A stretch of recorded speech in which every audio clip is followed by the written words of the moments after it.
नमस्कार। आज आम गुमा ब्लॉक रो तरवा पंचायत आश्रयगढ़ गाँव को जाइलु। सेठारे आम जाना पाई कि ब्रिज एवं रोड धोई जोटा कि आश्रयगढ़ गाँव एवं बोर्डिंग गाँव को संजोग करथिला। सेटा गोटे बहुत बड़ गाँटी।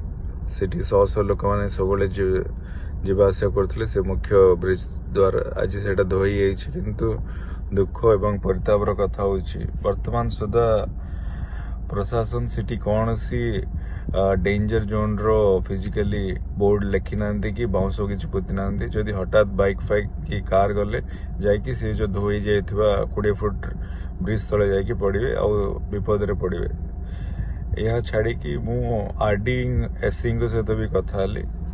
आश्चर्य कथा कौन तांकु जो लिस्ट जोठी जोठी लैंडस्लाइडिंग होता ब्रिज जाक जो धोई से लिस्ट रे एटा नाई बोली से कहते माने वर्तमान सुधा भी प्रशासन फिजिकली जोठी अनुधान करिया कथा सबुठी जाकि देखा कथा फिजिकली जाकि देखी ना। एटा गोटे वर्तमान 2 तारिख रे हेकि आज आम पहुंची गले 5 होगलानी किंतु आज भी दुखर कथा होची प्रशासन किए भी जाकि पर्सनली देखु ना जो शह शह विलेजेस मानकर जीवन को विपद रे पड़ुछि।